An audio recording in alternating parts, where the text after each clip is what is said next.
योगेन चित्तस्य पदेन वाचा मलं शरीरस्य च वैद्यकेन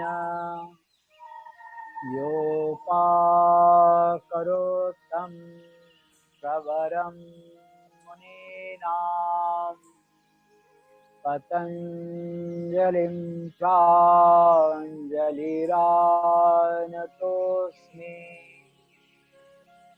ॐ शान्ति शान्ति शान्तिः।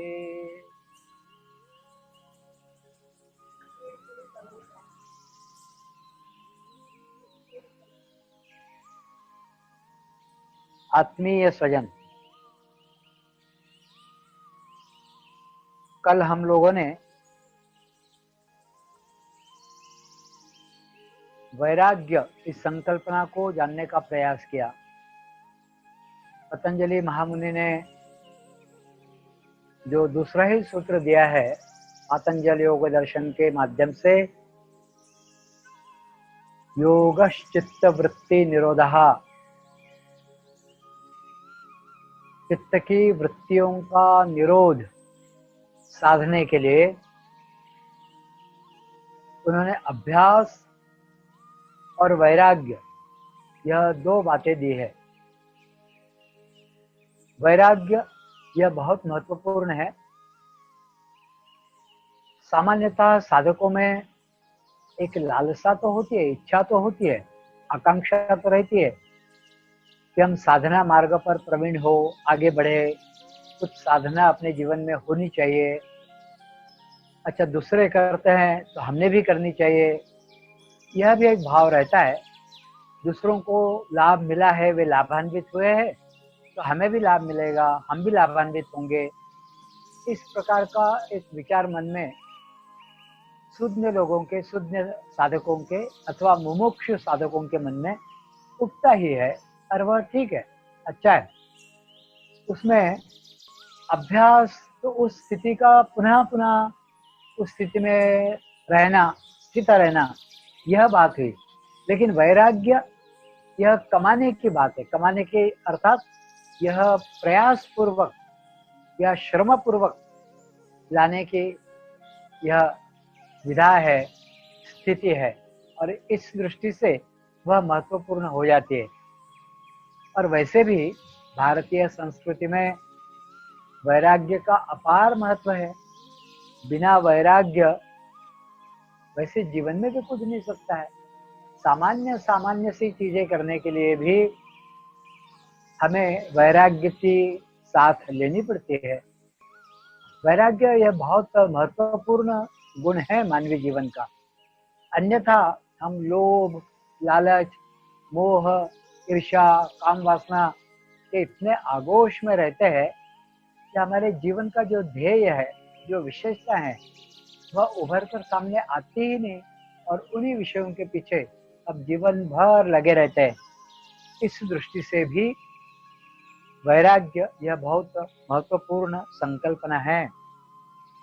इस वैराग्य को लाने के लिए जो महत्वपूर्ण बात है वह थोड़ा समझने की जरूरत है। कल हमने वैराग्य के विषय में जब चर्चा करी थी तो हमने जैसे वैराग्य की पहली स्टेप यतमान वैराग्य, दूसरी स्टेप व्यतिरेक वैराग्य, तीसरी एकेंद्रिय, और उसकी चौथी जो स्टेप है या स्थिति है वह वशीकार संज्ञक वैराग्य, जो पतंजलि महामुनि ने इस 15वें सूत्र में दिया है, उसकी चर्चा हमने करी है। लेकिन यह वैराग्य क्यों आता है, किसके द्वारा आता है? तो यह वैराग्य विषय के संबंध में आता है। तो विषय क्या होता है? तो सामान्यतः हमारा चित्त विषय की ओर भागता है, या उसको ऐसा लगता है कि मैं इस विषय का आस्वाद लूं, उस विषय का आस्वाद लूं। इसे विषय तृष्णा ऐसा कहा गया है। चित्त की जो भिन्न भिन्न वृत्तियां हैं वह तृष्णा के माध्यम से वह निरंतर भागती रहती है। जैसे कान सुनने के लिए भागते हैं, तो यह कानों की तृष्णा हुई, उस इंद्रिय की तृष्णा हुई। या मुख जिह्वा स्वाद के लिए भागती रहती है, तो यह जिह्वा का तृष्णा हुई। ऐसी आंखों की, ऐसी नाक की, ऐसी त्वचा की, तो इसके माध्यम से हमारा चित्त बाहर की तरफ भागता है। यह तो विषय तृष्णा हुई। तृष्णा मतलब प्यास, विषय का उपभोग करना है, इसके एक जो मन में आस रहती है, वह विषय तृष्णा हुई। लेकिन उसकी ठीक विरुद्ध बात है, जो वैराग्य के कारण उत्पन्न होती है, वह है विषय वैतृष्ण्य। एक विषय तृष्णा, एक विषय वैतृष्णा। तो ठीक इसके उलट है। मान लो कहीं पर एक रस्सी पड़ी हुई है, सीधी है बिल्कुल, लेकिन उसका एक छोर पूर्व की तरफ है, तो हम में से हर कोई यह उत्तर देगा कि उसका दूसरा छोर यह पश्चिम की तरफ है। एक तरफ यदि पूर्व है तो सीधी रस्सी है, डली हुई पड़ी हुई कहीं, तो दूसरा छोर पश्चिम की तरफ है। ठीक वैसा ही मन की यह जो चंचल वृत्ति है या चित्त की जो वृत्ति है, यदि एक तरफ वह तृष्णा की तरफ है, तो उसका दूसरा छोर यह वैतृष्णा भी है। इस बात को पकड़ने की आवश्यकता है, यह बहुत महत्वपूर्ण है।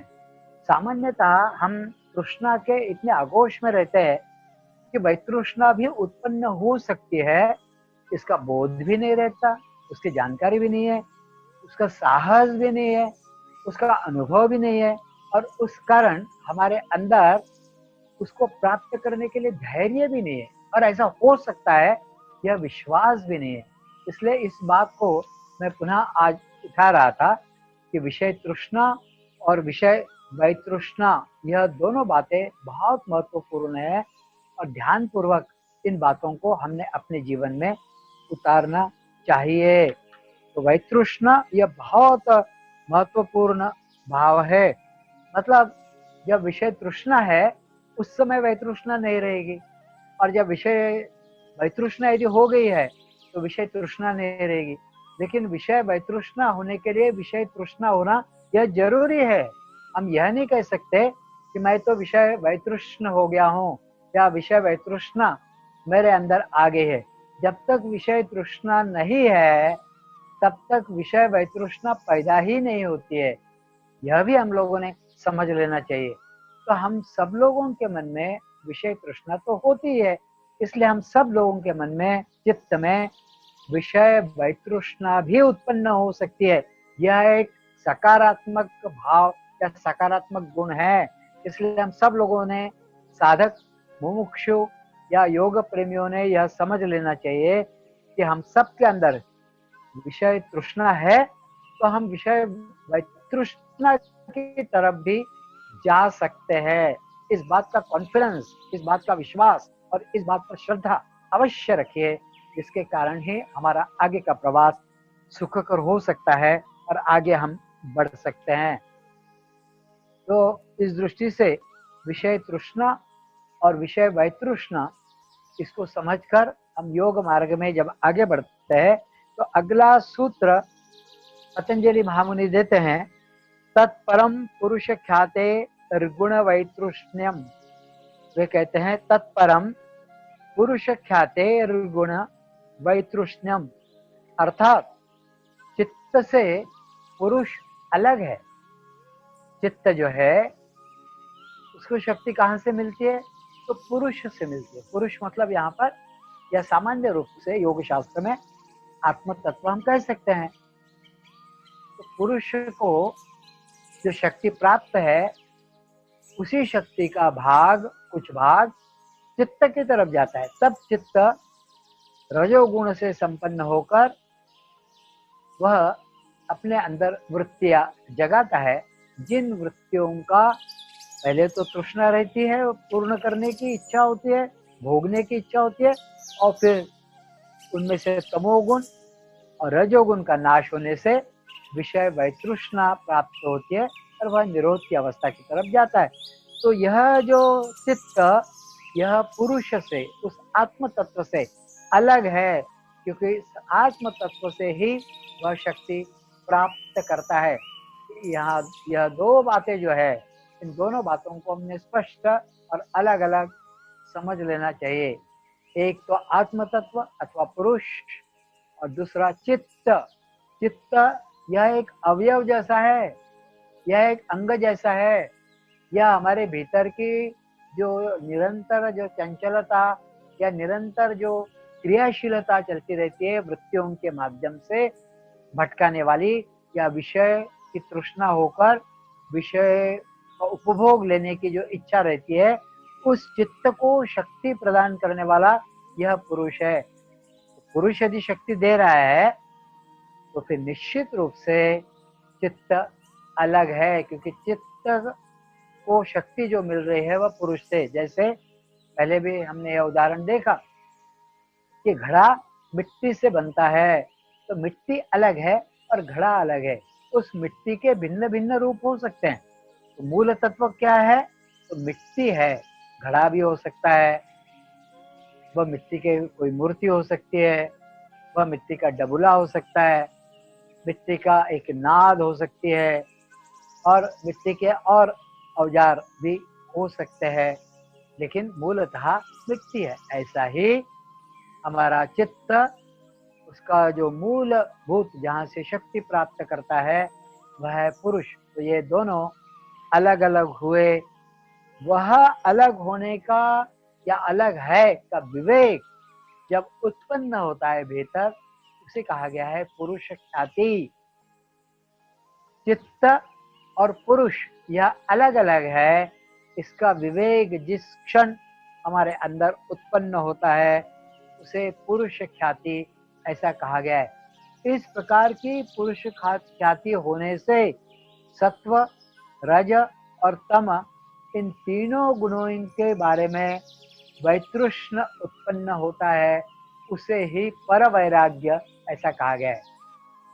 पहले जो हमने 4 प्रकार का देखा, मतलब तो उसमें हमने एकेंद्रिय या फिर वशीकार संज्ञक या यतिमान या फिर व्यतिरेक, यह जो हमने देखा यह वैराग्य था, वशीकार वैराग्य था। लेकिन जब पुरुष ख्याति हो जाती है तब तो वह जो वैराग्य उत्पन्न होता है वह पर वैराग्य है। अपर वैराग्य और पर वैराग्य, यह जो वशीकार संज्ञक वैराग्य था वह अपर वैराग्य था, और उसके आगे का पुरुष ख्याति उत्पन्न होने के कारण जो वैराग्य का भाव या वैराग्य का उदय होता है वह पर वैराग्य है। इस प्रकार पतंजलि महामुनि धीरे धीरे हमें आगे बढ़ाते हैं, और आगे बढ़ाते हुए वह संप्रज्ञात और असंप्रज्ञात समाधि की तरफ हमें ले चलते हैं। तो असंप्रज्ञात समाधि की जब वह चर्चा करते हैं तो उसके लिए सूत्र देते हैं। यहाँ तो पहले संप्रज्ञात समाधि को देख लेते हैं।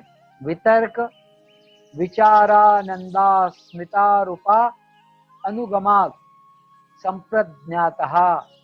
वितर्क, विचार, आनंद, अस्मिता रूप अनुगमात् संप्रज्ञातः। संप्रज्ञात समाधि के लिए चित्त को स्थूल आलंबन होने की आवश्यकता है।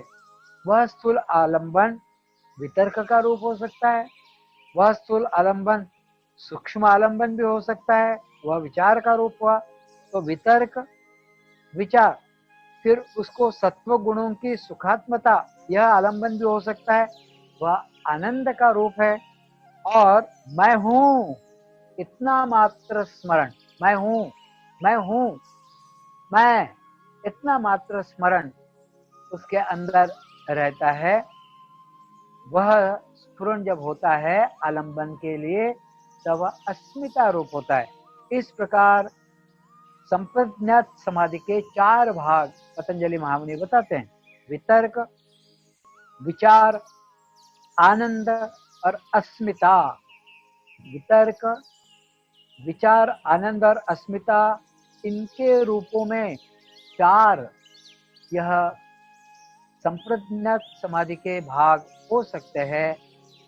इसके कारण ही संप्रज्ञात समाधि बनती है, ऐसा पतंजलि महामुनि कहते हैं।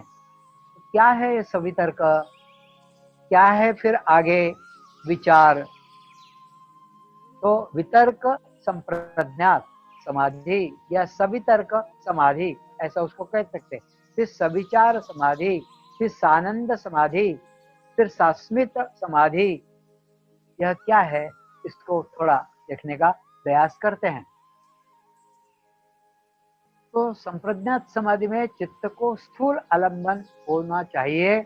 यह वितर्क रूप समाधि हुई, संप्रज्ञात समाधि हुई। यह सत्व गुणों की सुखात्मता, यह जब आलम्बन उसको मिलता है तो वह आनंद रूप और मैं हूं मात्र इतना स्फुरन आलम्बनार्थ होना, या अस्मिता रूप, इन चारों के साथ चित्त का अनुगम अर्थात चित्त की तदाकारता, उससे सवितर्क, सविचार, सानंद और सास्मित, ऐसे 4 प्रकार से संप्रज्ञात समाधि होती है। पहली सवितर्क समाधि, बाह्य सृष्टि के जो स्थूल आलंबन है उससे ही शुरुआत करनी पड़ती है, क्योंकि हमारा चित्त निरंतर इधर की तरफ भागता है। तो चित्त के आलंबन के लिए, क्योंकि उसको आदत वह पर पड़ी हुई है, तो चित्त को यदि रोकना है, पकड़ना है, तो उसके आलंबन के लिए कोई ना कोई स्थूल रूप देना पड़ता है, कोई स्थूल आलंबन देना पड़ता है। उदाहरण के लिए ईश्वर की मूर्ति, उदाहरण के लिए अगरबत्ती का छोर, उदाहरण के लिए उगता हुआ सूरज, या फिर उदाहरण ले तो ओमकार। तो यह स्थूल आलंबन हुआ। तो सवितर्क समाधि में ये संप्रज्ञात समाधि का एक भाग हुआ, उसमें स्थूल आलंबन कोई ना कोई लेना होता है और उसके द्वारा चित्त की उसके साथ पूर्ण एकाग्रता करना, चित्त साधना, चित्त को पकड़ना, तो चित्त की बाकी की वृत्तियां, उनका नाश होना, उनके प्रति वितृष्णा हो जाना, इसके लिए स्थूल आलंबन की आवश्यकता है। तो चित्त के आलंबन के लिए स्थूल आभोग, उसका जो भोग है वह स्थूल रूप में वहां पर देना होता है। यह वितर का एक रूप है। ज्ञानेंद्रियों के द्वारा चित्त को बाह्य विषयों से भोग घटित होता है। भाई जो हमारे पंच ज्ञानेंद्रिय है उनके द्वारा ही तो भोग घटित होता है। नाक से सूंघते हैं, कान से सुनते हैं, आंखों से देखते हैं, जीवा से स्वाद लेते हैं, त्वचा से स्पर्श ग्रहण करते हैं, यही तो भोग है उनके। तो यह जो स्थूल उनका अभोग हुआ इंद्रियों का, तो सवितर्क संप्रज्ञात समाधि में क्या करते हैं, आलंब के लिए ऐसे वस्तु को चुनते हैं जो अंत में सात्विकता के साथ सत्व गुणों से संपन्न होकर आगे का सूक्ष्म अभ्यास करने की पात्रता उत्पन्न करते हैं। सामान्यतः क्या होता है, जो भोग हम भोगते हैं इन पंच ज्ञानेंद्रियों के माध्यम से, तो उनके पीछे हम भागते रहते हैं, उनमें बह जाते हैं। लेकिन इस संप्रज्ञात समाधि में, सवितर्क समाधि में क्या करते हैं, स्थूल आलंबन तो लेते हैं, लेकिन वह सत्व गुण जागृत होने के कारण उस आलंबन से चित्त में सात्विकता का गुण, सत्व गुण जागृत होता है, और वह संपन्न होने के कारण आगे का जो सूक्ष्म अभ्यास है वह करने की पात्रता उत्पन्न होती है। तो सवितर्क समाधि से साधक में, मुमुक्षु में एक सूक्ष्मता आने से आलंबन तो लिया स्थूल, लेकिन बाकी की जो विषय भोग की बात है, विषय तृष्णा जो है वह उस समय समाप्त हो जाती है। उसके कारण सूक्ष्मता आने लगती है, और वह सूक्ष्मता धीरे धीरे आपको सवितर्क समाधि की तरफ ले जाती है। यह निरोध के अभ्यास का प्रारंभ बिंदु है। निरोध कैसे सदेगा, ऐसे सदेगा। कोई निरोध का एक पक्ष जो है वह जो विषयों के पीछे भागता रहता है, तो थोड़ी सी रोक इसमें लगी और एक आलंबन केवल स्थूल रूप में हमने लिया। और आगे का जो है वह सविचार समाधि। पहली हुई सवितर्क, एक वितर्क के रूप में हमने दूसरी कोई चीज वहां पर चुनी, और जो चित्त का वृत्तियों के माध्यम से भागने का जो स्वभाव है उस पर रोक लगाई, और हमने एक आलंबन केवल लिया स्थूल रूप में। कोई भी हो, कोई भी प्रतीक हो सकता है, जैसा पूर्व में बताया ओम आदि हो सकते हैं, वैसा लिया। तो क्या हुआ, चित्त के जो विभिन्न विक्षेप है वह संख्यात्मक दृष्टि से कम होकर एक बात पर आए। अब आगे की जो समाधि पतंजलि महामुनि बताते हैं कि संप्रज्ञात समाधि के अंतर्गत, वह बताते हैं सविचार समाधि। इस समाधि में आलंबन सूक्ष्म होना चाहिए। पहले तो स्थूल आलंबन रहा सभी तर्क में, सविचार में सूक्ष्म आलंबन होना चाहिए। तो क्या सूक्ष्म आलंबन? तो सूक्ष्म आलंबन वह बाह्य वस्तु की अपेक्षा न रखते हुए मन में ही ध्येय वस्तु का विचार आकर इस विचार पर ही मन को स्थिर करना। उदाहरण के लिए जैसे मान लीजिए ओम लिया, तो पहले में हमने ओम लेकर उस पर अपने मन को स्थिर करने का प्रयास किया, तो वह स्थूल आलंबन हुआ। अब हम केवल ओम के बारे में सोचेंगे, प्रत्यक्ष ओम देखेंगे नहीं, लेकिन मन में ही ओम हम है ऐसा सोचेंगे, मन के विषय में सोचेंगे, मन के बारे में सोचेंगे। जैसे मन कितना ओम कितना तेजस्वी है, वह ओम कितना सुंदर है। प्रत्येक मंत्र के पूर्व में ओम का उच्चारण होता है। भारत के अनेक ऋषि मुनियों ने ओम पर अथवा ओमकार पर ध्यान साधना आदि करी, तो वह भारत के सारे मंत्रों के आरंभ में वह बोला जाता है, शांति मंत्र है। और अनेक लोगों ने उस पर साधना करने के कारण वह सिद्ध मंत्र है। ओमकार के अंतर्गत ही अकार, उकार, मकार आदि समाहित है। वह ब्रह्मा विष्णु महेश आदि का रूप है। वह व्युत्पत्ति स्थिति लय का भी रूप है। वह जागृत स्वप्न सुषुप्ति आदि का भी रूप है। इस रूप में केवल वैचारिक धरातल पर ओमकार के बारे में सोचना, यह सविचार समाधि हुई। तो जो विषय लिया था वह विषय अब धीरे धीरे क्या हुआ, सूक्ष्म हुआ। तो जब वह विचार स्थिर होने लगता है तो समझना कि वह सविचार समाधि में हम धीरे धीरे प्रवेश करते गए। मान लो उपास्य देवता की मूर्ति सामने होने की आवश्यकता समाप्त हो गई, ओमकार प्रत्यक्ष सामने होने की आवश्यकता समाप्त हो गई, सूर्य देव को साक्षात देखने की आवश्यकता समाप्त हो गई, अगरबत्ती का छोर देखने की आवश्यकता, कोई फूल को देखने की आवश्यकता, गुरु चरण या गुरु पादुकाएं देखने की आवश्यकता समाप्त हो गया और मन में वह स्थापित हो गया। तो समझना कि वह सविचार समाधि की तरफ हम बढ़े। उस मूर्ति का या उस प्रतीक का केवल विचार मन में आते ही चित्त तदाकार हो जाना, उसके साथ जुड़ जाना और उसका ही आकार चित्त ने ग्रहण कर लेना। तो समझना कि साधक सवितर्क समाधि के अंदर प्रवेश कर चुका है, वह प्रवेश कर गया है। इससे वह बुद्धि में ग्राह्य होती है और श्रेष्ठ सुख की उसको प्राप्ति होने लगती है। पूर्व देखिए दो स्थितियां हुई, एक स्थूल साधन लिया, स्थूल प्रतीक लिया और उस पर चित्त को एकाग्र किया, चित्त को रोका, तो वह सभी तर्क संप्रज्ञात समाधि हुई। अब यह स्थूल धीरे धीरे सूक्ष्म हुआ और केवल विचार के धरातल पर उसको स्थापित कर उसी में लगे रहे और जिससे आनंद की अनुभूति होने लगी और मन में हमने बुद्धि के द्वारा उसको हमने रोका और केवल विचारों से ही हम उसके साथ लगे हुए हैं। स्थूल रूप में वह दिख नहीं रहा है और अंदर धारण कर लिया, तो वह हुआ सविचार समाधि।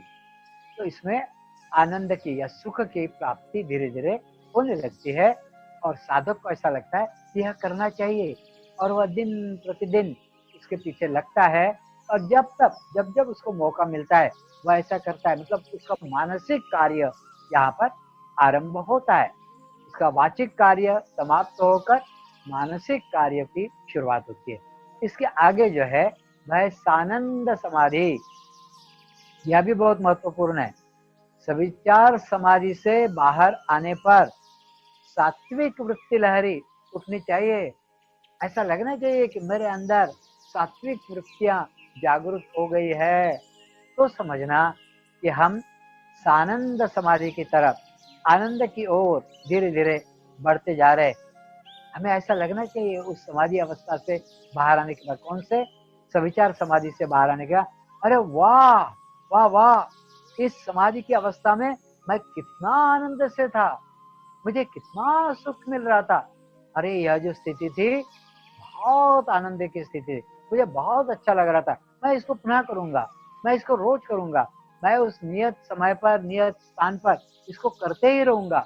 यह मेरे जीवन में धीरे धीरे आनंद भरता जा रहा है। यह जो स्थिति है सविचार समाधि की, यह बहुत अच्छा है। इसको कहा गया है सानंद समाधि। मेरा मन अब कितना प्रसन्न हो रहा है, कितना प्रसन्न हो गया है, मेरी बुद्धि अब कितनी शुद्ध हो गई है। मेरे बुद्धि में अथवा तथवा विचार नहीं आते, फालतू फालतू के विचार नहीं आते, या षड्रिपु नहीं उठते, या इसका ऐसा कर लूं, उसका ऐसा कर लूं, इसको पटकने दूं, उसको पटकने दूं, या क्रोध करूं, ये करूं, वो करूं। यह सारे विचार बुद्धि का, मन का शुद्ध होने के कारण वह नष्ट हो रहे हैं, उनका नाश हो रहा है।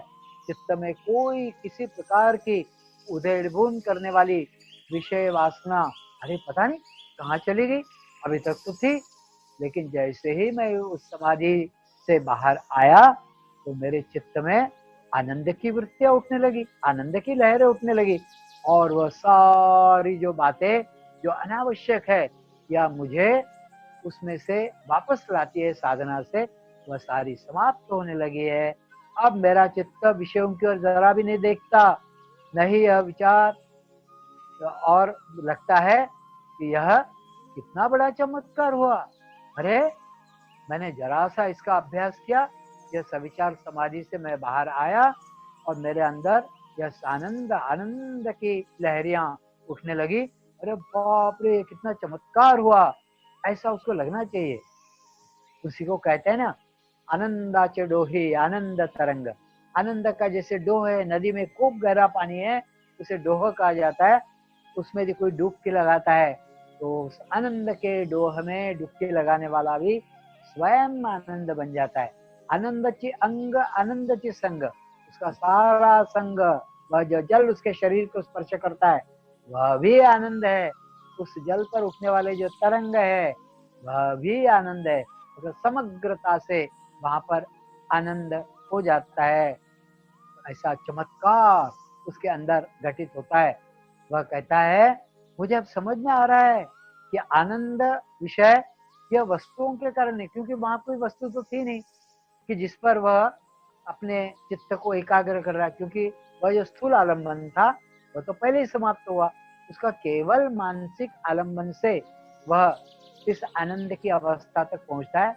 तो उसे समझ में आता है कि स्थूल वस्तु के पीछे न जाकर भी मुझे आनंद मिला, तो मैं अब तक गलत काम कर रहा था, कि मैं अब तक गलती से स्थूल विषयों की तरफ, मेरी विषय वासना जागृत होने के कारण मैं उसकी तरफ भाग रहा था, और मुझे ऐसा लग रहा था कि ये जो आनंद है, मेरे जीवन में जो सुख है, वह सुख इन विषयों के कारण, इन वस्तुओं के कारण, इन साधनों के कारण उत्पन्न हो रहा है। ऐसी गलत फहमी थी, वह मेरी गलत फहमी अब दूर हो रही है। मुझे तो निर्विषय होकर, कोई विषय का उपभोग वहां न करके, पूर्णतः वितृष्णा की अवस्था में रहकर मुझे आनंद मिल रहा है। तो ऐसा कॉन्फिडेंस उसके अंदर उत्पन्न होता है, और उस कारण वह कहता है, सोचता है कि मुझे अब विषयों की तरफ जाने की आवश्यकता नहीं है। मैं अभी तक अनावश्यक रूप से विषयों की ओर दौड़ लगा रहा था। अब मुझे पता पड़ गया है कि आनंद का स्रोत कौन सा है। तो आनंद का स्रोत, सुख का स्रोत, यह बाहर की तरफ जाकर चित्त की वृत्तियों के माध्यम से इंद्रियों का विषय के साथ उपभोग लेने के लिए जो संयोग होता था, वह न होकर मैं अपने अंदर, वह चित्त मेरा शांत होकर जब अंदर की तरफ पुरुष ख्याति द्वारा विवेक होकर जब पुरुष के साथ जुड़ता था, तब मुझे आनंद होता है। तो यह जो बाहर के विषय है वह मुझे उस आनंद की तरफ ले जाने के कारण बनते हैं। यह उसके ध्यान में आना यह बहुत जरूरी है। और ऐसा इस समाधि अवस्था में, आनंद समाधि में उसको समझ में आता है। यह अनुकूलत्व जो विषय के साथ संयोग न होने के बाद भी उसको आनंद की संवेदना होती है, यही वास्तव में अनुकूलत्व है।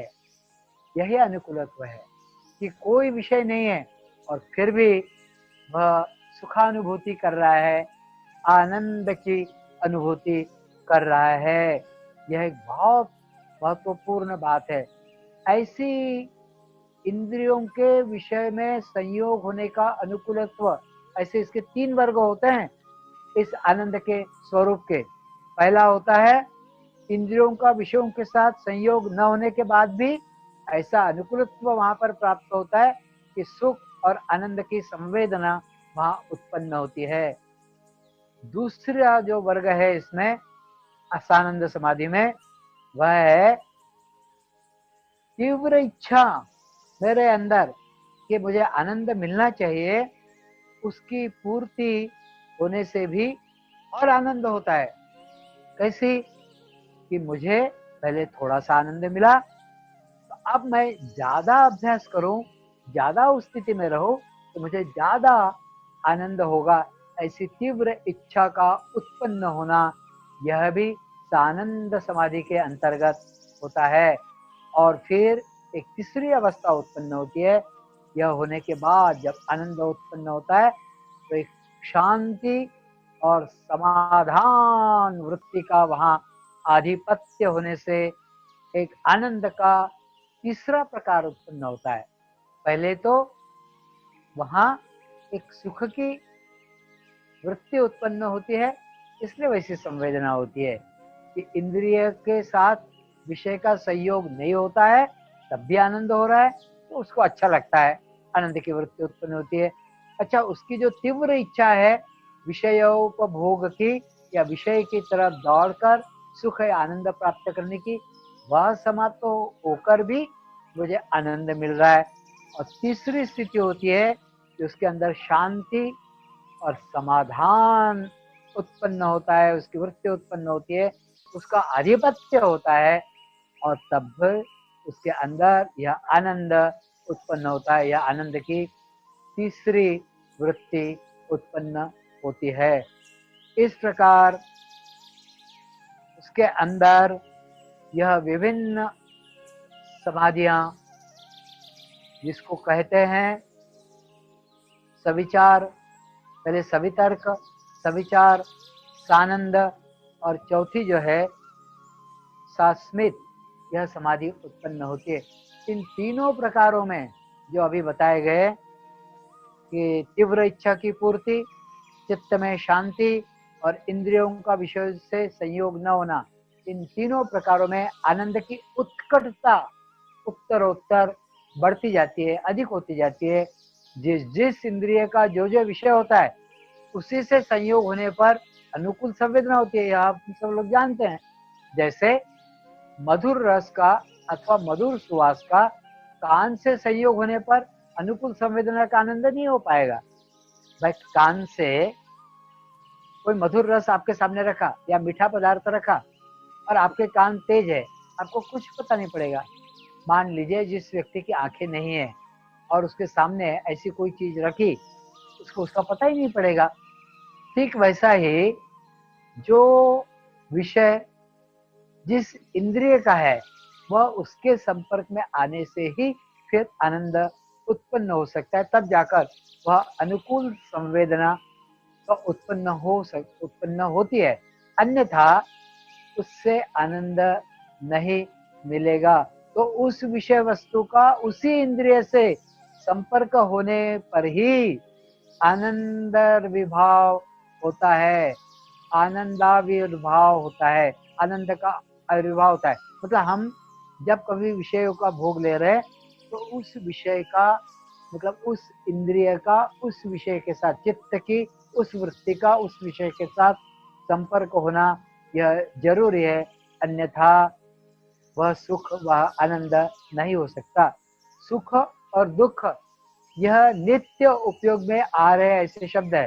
ये जो सुख और दुख जो है, जिसको हम आनंद के रूप में भी ले जाते हैं, यह सुख और दुख, यह जो दो शब्द हम जीवन में उपयोग करते हैं नित्य नियम से, और उस कारण उसका वास्तविक जो अर्थ है वह हमें पता ही नहीं पड़ता है, तो वह भी बताया गया है।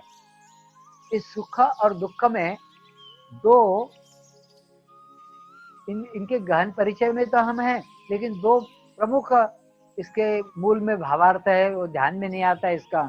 सु और दु, यह दो उपसर्ग है। सु और दु, यह दो उपसर्ग है, मतलब इसके आगे जो है वह मूल बात है, लेकिन कभी सु लगता है, कभी दु लगता है। जैसे ख के साथ इधर सु लगता है या ख के साथ दु लगता है, तो सुख होता है या दुख होता है। ये दो उपसर्ग है, सु और दु। इनके कारण यह विरोधी भाव वहां पर पैदा करते हैं, या विरोधी अर्थ वहां पर दर्शाते हैं। सु का अर्थ होता है अच्छा, सु का मतलब है अच्छा, और दु का मतलब है बुरा, दु का मतलब हुआ बुरा। और ख का अर्थ हुआ इंद्रिय। ख इस शब्द का खम मना, ऐसा शास्त्र में वचन आया है। ख का मतलब है इंद्रिय। तो सु का मतलब है अच्छा, दु का मतलब है बुरा। तो सु इंद्रिय के साथ जुड़ेगा, अथवा दु इंद्रिय के साथ जुड़ेगा, ख के साथ जुड़ेगा, तो उससे उनके विरोधी अर्थ उत्पन्न होते हैं। तो विषय से संयोग, इंद्रियों का अनुकूल विषय से संयोग होने से सुख प्रतीति होती है, और प्रतिकूल विषय से संयोग होने से दुख प्रतीति होती है। तो यह जो सुख है, मतलब ख इंद्रिय, तो हमारा इंद्रिय का विषय अनुकूल के साथ जब उसका संपर्क संयोग होता है, तो हमें सुख उत्पन्न होता है हमारे अंदर। और उसका यदि अनुकूल जो विषय नहीं है, उसके साथ यदि संयोग होता है इंद्रिय का, वृत्ति का, तो वहां पर दुख उत्पन्न होकर दुख प्रतीति होती है। तो कभी सुख प्रतीति होती है, तो कभी दुख प्रतीति होती है। इस प्रकार सानंद समाधि के विषय में पतंजलि महामुनि बताते हैं। आगे की जो समाधि है वह सास्मित, यहाँ पर स अस्मित। क्या होता है सानंद समाधि में? मैं आनंद रूप हूं, इतना मात्र भाव बचता है, क्योंकि बाह्य विषयों से मुझे आनंद नहीं मिला। मेरी अंतर ही ऐसी कोई स्थिति है कि जिसके संपर्क में मेरा चित्त या मैं आता हूं तो मुझे आनंद मिलता है। यह बात जब दृढ़ हो जाती है तो उससे मेरे अंदर सास्मित समाधि, मतलब साधक के अंदर सास्मित समाधि निर्मित होती है। उसमें क्या भाव बनता है? मैं आनंद रूप हूं, क्योंकि विषयों में आनंद नहीं है। विषयों की तरफ मैं भागता हूं तो वह पुनः पुनः चाहिए, वह यदि नहीं है तो मुझे दुख होता है, राग और द्वेष उससे पैदा होते हैं। इसलिए वास्तविक आनंद वे नहीं दे सकते। तो वास्तविक आनंद जब मैं अंदर जाता हूं तब मेरे अंदर वह पैदा होता है। तो मैं मूलतः वह जो भीतर है, तो वही जहां से मुझे आनंद मिला, तो मैं आनंद रूप हूं। स अस्मित, यहाँ अस्मिता का मतलब है मैं। स अस्मित, यहाँ सानंद समाधि में जो मैं आनंद रूप हूं, इससे भी आगे हम बढ़ते हैं। कैसे? तो यह जो आनंद रूपता है, यह मान लीजिए शांत हो गई। जो आनंद समाधि में, सानंद समाधि में प्राप्त होती है कि मैं आनंद रूप हूं, वह इस शाश्वत समाधि में उसमें से आनंद रूपता जो है उसका भी उपशम हो जाता है, और उसमें केवल मैं हूं। उस आनंद रूप समाधि में, संप्रज्ञात समाधि में मैं आनंद रूप हूं, यह भाव बनता है। इस शाश्वत समाधि में उसमें से आनंद रूप भी चला जाता है, और मैं हूं। मैं, तो मैं कौन? वह आत्मा। मैं कौन? वह पुरुष। वह मैं हूं। बस इतना भर भाव रहता है, उसे शास्मित समाधि कहते हैं। यह शास्मित समाधि है, मैं हूँ मात्र इतना ही अनुसंधान इसमें रहता है। इस प्रकार यह चारों समाधियां कौन सी?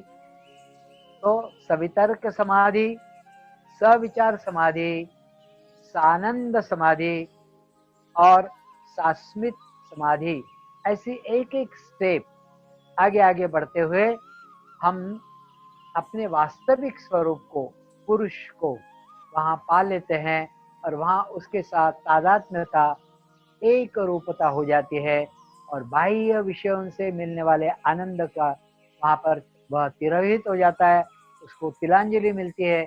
हमें किसी प्रकार के कोई बाह्य विषय पर अवलंबित रहने की आवश्यकता नहीं होती है और हम स्वतः में मस्त रहने लगते हैं।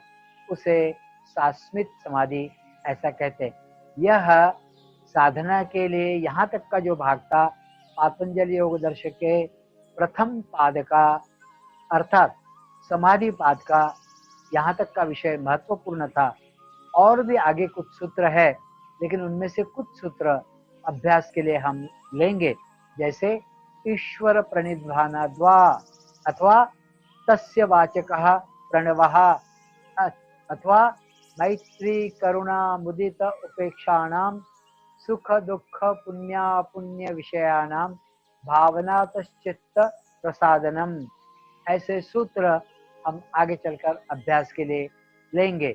जो महत्वपूर्ण सूत्र है उनको लेकर, अन्यथा योग प्रेमियों, योग साधकों बहुत समय भी लग जाएगा और बहुत लंबा ये हो जाएगा। तो कभी ऐसा मौका मिले तो जो भाग छूट गया है उसको भी कवर करने का प्रयास करेंगे। लेकिन मुख्य मुख्य सूत्र हमारे मानवीय जीवन में साधक के रूप में हमको आगे बढ़ाने के लिए भावनाएं हमारी कैसी होनी चाहिए, हमारा चित्त कैसा निरंतर सुख की अवस्था में, शांति की अवस्था में, आनंद की अवस्था में रहना चाहिए और साथ ही वह प्रसादन कैसा प्रसन्न रहना चाहिए। इसके लिए जो बातें पतंजलि महामुनि ने दी है उसको कल से आगे हम लोग देखने का प्रयास करेंगे। आज यहाँ पर इतना कहकर मैं अपनी वाणी को विराम देता हूँ और प्रार्थना से समाप्त करते हैं।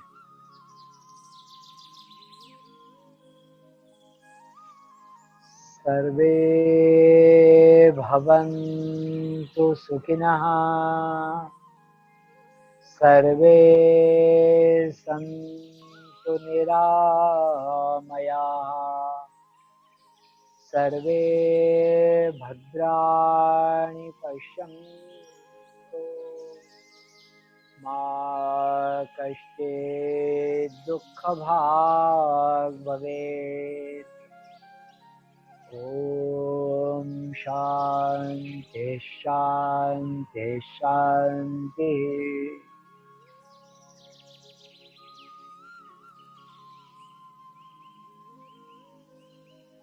थोड़ी देर के लिए आंखें बंद रखकर शांति से बैठ लेते हैं। एकदम रिलैक्स होकर बैठें। किसी प्रकार का कोई व्यवधान मन में न आने दें। आंखें कोमलता से बंद, एकदम से शांत शांत चित्त हो जाए। वैसे भी अभी तत्काल में कोई बाहरी स्थूल आलंबन है नहीं, तो हम थोड़ा सा सूक्ष्म आलंबन को अर्थात यहाँ पर संप्रज्ञात समाधि का थोड़ा सा भाग अनुसरण करने का प्रयास करते हैं। तो सूक्ष्म आलंबन लेकर हम चित्त को पूर्णतः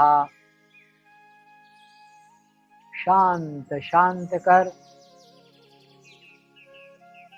आनंद की ओर ले चलते हैं। और केवल मैं हूँ, इतना भाव जो शाश्वत समाधि में अपेक्षित है, वैसा रखने का प्रयास करेंगे। एकदम शांत शांत हो जाए, बिल्कुल तनाव रहित हो जाए, एकदम रिलैक्स।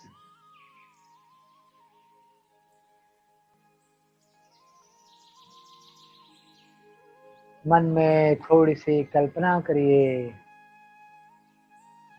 कि जैसे एक बहुत बड़ी जलाऊ लकड़ियों से निर्मित चिता बनाई हुई है। चिता रची गई है, काफी बड़ी है, और उस चिता पर हमारा शरीर शव जैसा लेटा हुआ पड़ा हुआ है।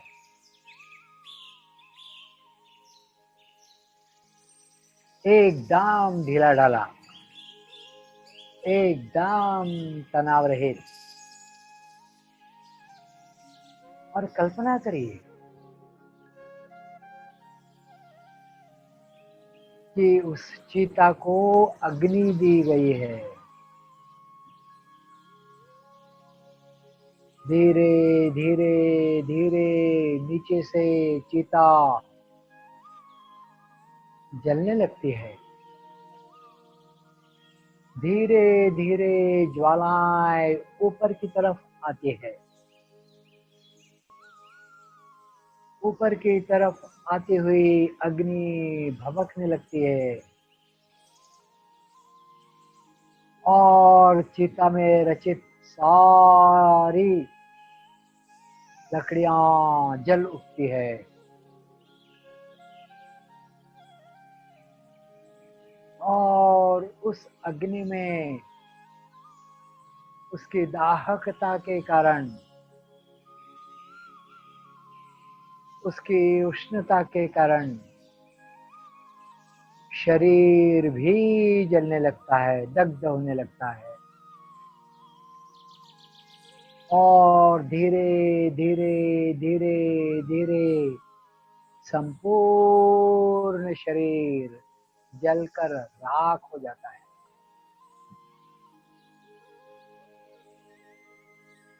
चीता धीरे धीरे धीरे बुझती हुई पूर्णतः बुझ जाती है।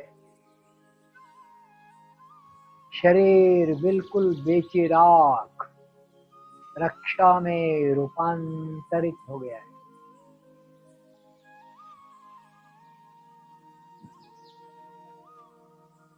वहां भभूत नुमा चीता का रूपांतरण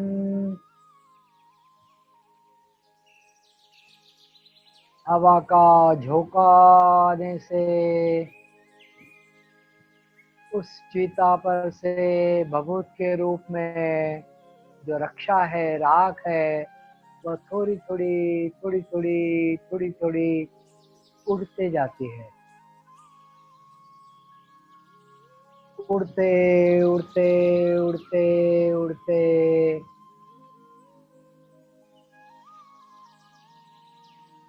रक्षा का, चीता का जो ढेर है वह छोटा होता जाता है। रक्षा कम होती जाती है और छोटा हो रहा है। हवा का झोंका लगातार रक्षा उड़ रही है, उड़ रही है, वातावरण में समाहित होती जा रही है। और धीरे धीरे धीरे धीरे रक्षा का ढेर समाप्त होता होता होता होता उसका आकार बहुत छोटा सा रह गया है। जरा सी भभूत, जरा सी रक्षा, जरा सी राख वहां पर बची है। हवा का झोंका निरंतर आने से वह भी रक्षा उड़ रही है और अब वहां पर रक्षा जरा भी नहीं बची है, जरा भी राख नहीं है, जरा भी भभूतवा नहीं है। चिता का कोई लवलेश, शरीर का कोई लवलेश वहां पर शेष नहीं है। फिर भी हम हैं, फिर भी मैं हूँ, फिर भी अस्मि। मैं हूँ का आभास फिर भी है।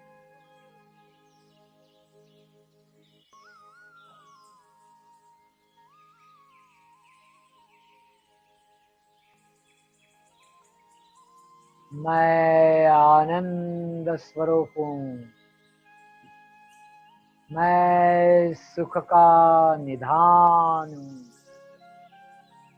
मैं वह पुरुष हूँ, मैं परम पुरुष का अंश हूँ, मैं परमात्मा का आत्म रूप में एक छोटी इकाई हूँ।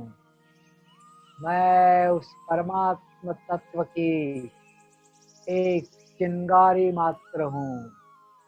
मैं हूँ, अहम अस्मि। मैं हूँ, अस्मि।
ओम शांति,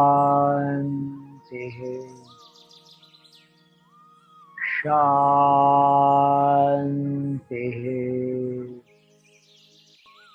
शांति।